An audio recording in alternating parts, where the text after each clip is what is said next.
Чогулуп ишти кылганың, чоң максатка жылганың, чолпонду тизип асемдеп, чокуга айкел курганың, биригип ишти кылганың, бийикке карай жылганың, билбестер кайдан түшүнсүн, билимден айкел курганың, жалпылап ишти кылганың, жаннатты көздөй жылганың, жалкоолор кайдан түшүнсүн, жакуттан айкел курганың, жашоо бул белек бир келген, жан баштап жатпай тур жаным, жалгыздап кылган бул ишиң, жампадан айкел курганың.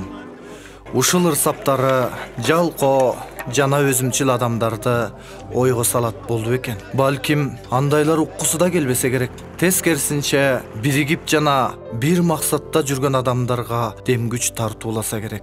Анткени жараткан Алла Таала дагы жамаат менен иш жасагандарга берекесин, боорукерлигин, тынчтыгын, рахмат нурун берерин дин аалымдары дайыма айтып келет. Биз билген төөм оюн айылы дагы адаттагыдай кумурскалардыкындай мээнет менен, бир адамга баш ийген аарылардыкындай тартип менен, эч кимге кор болбой өз турмушун улантышууда. Бул кыска тасмадагы ак мөңгүдөн агып түшкөн сууларды аздектеп, өсүмдүк өсүүчү талааларына жеткирүүнү максат кылышууда. Урматтуу туугандар, мына жаздын bir күнү bir жылга тете деп бизде кыргызда жакшы айтып коет.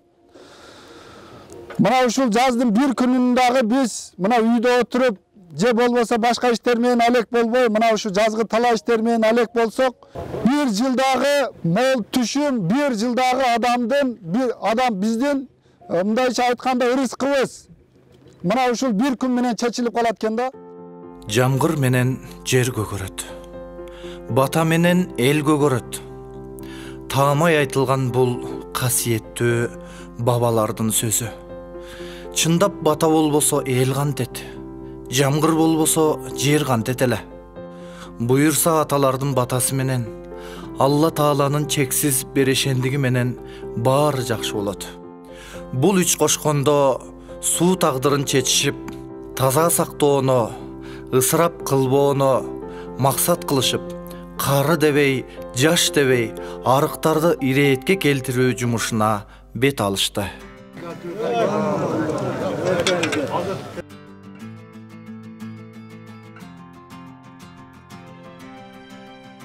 Мана төөбөнү эле общий чыкты десем жалган сүйлөгөн эле болом да. Баардыгыбыз мына ошо иштерди кылып, жапа турмак. Бир жеңден кол чыгарып, бир немеден баш чыгарып, иштерди кылып мынакей.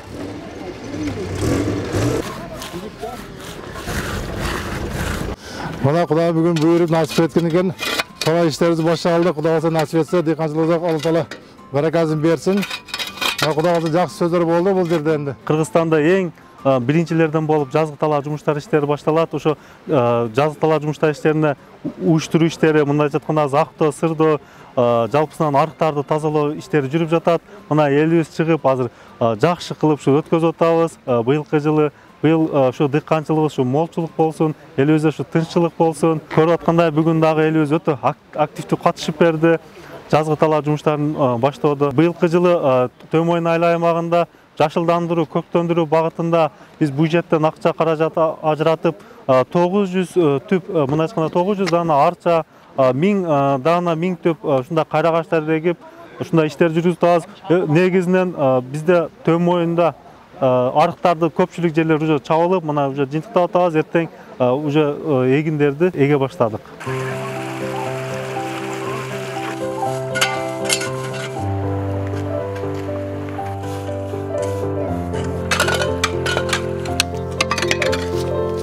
Жекемисте айылындагы дыйкандардын жерлерине баруучу суу багытын жаңыртуу менен алек болушууда. Албетте, өлбөстү Кудай жаратпайт, сынбасты уста жасабайт деген сыяктуу эскирбей турчу нерсе барбы? Калыбына келтирип коюу баарыбыздын милдетибиз. Карабай койсок илдетибиз. Жыртыкты жамап алуу жылуулукту алып келет эмеспи? Дал ошонун сыңары буюрса дайынсыз суу жоголбой дарегине барат деген ниеттебиз.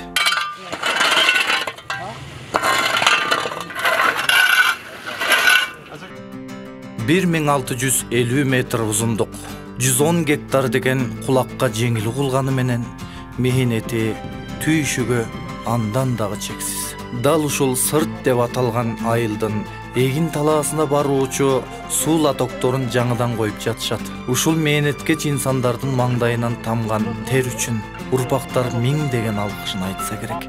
Андан дагы чоң бакыт бар. Ал кандай бакыт дебейсизби? Ал бакыт Алла Тааланын эбегейсиз сыйлыктары насип болот.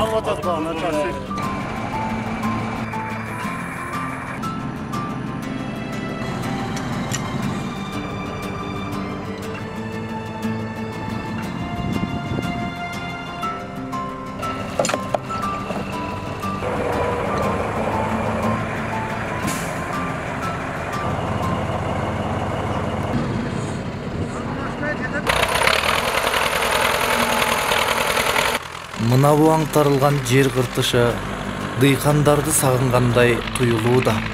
Трактордун тырылдаган дабышы бирөөлөр үчүн жагымсыз болсо, ал эми дыйкандар үчүн булбул сайрагандан да артык болушу мүмкүн. Жаз жарыш, күз күрөш.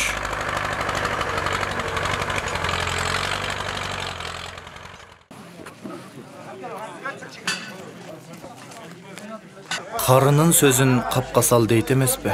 Же болбосо бир аксакал бир китепканага барабар деп айтып калышат. Ошондуктан аксакалдардын тилеге алоолоп турган жүрөгү, же болбосо түзмө-түз кабыл боло турган батасы, же болбосо маңдай жарыла сүйүнгөн ырайызчылыгы болбосо, бул иштер жетимсирип калбайбы? Аталар аалам көркү болгондуктан алардан дем күч, кубат алуу үчүн ат тезгинен аталарга бурдук. Алла Таала кераткан дүйнөдө болуп аткан апат баладан Алла сактаган болсун. Амин, амин. Шо вирус деген баланы Алла өзү сактап, шонун нары жок кылган болсун.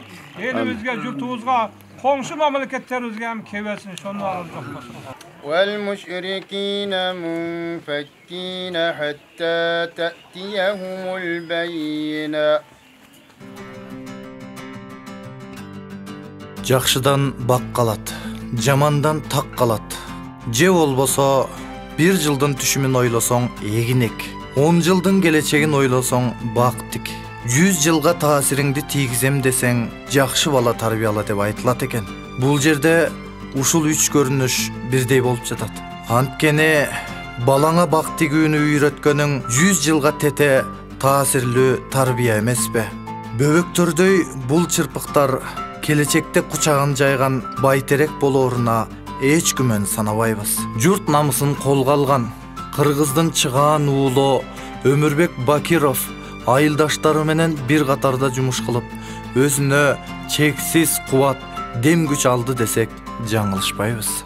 Кудай буйруса ушул ниетибиз, ушул эккен бактарыбыз көгөрүп, келечек муунга жок дегенде мына ушул биздин мамлекетибизге бир салым кочсо, ар бирибиздин эккен дарагыбыз өсүп көгөрүп, ушул өсүп көгөргөндөй мамлекет дагы биздин мамлекетибиз дагы ушул тезирээк көгөрүп, өсүп, өнүккөн мамлекеттердин катарына кошулса, биздин ушул келечек муун дагы, биздин балдарыбыз дагы ушул жакшы мамлекетте жашасын деген бизде ой, жакшы тилек, максаттарыбыз бар. Чабалекей дагы уясына жылаан киргизбей чырылдайт. Карышкыр дагы үңкүрүн коргоп ырылдайт. А биз болсо акыл эстин ээси аталган адамбыз, инсанбыз, Кудайдын кулубуз, пайгамбардын үммөтүбүз. Мамлекет үчүн, айыл үчүн кайдыгер карабай, бир уч топурагыбызды карегибиздей сактап, ынтымак үчүн, биримдик үчүн Кыргыздын кызыл желегинин астында бирге тизилели.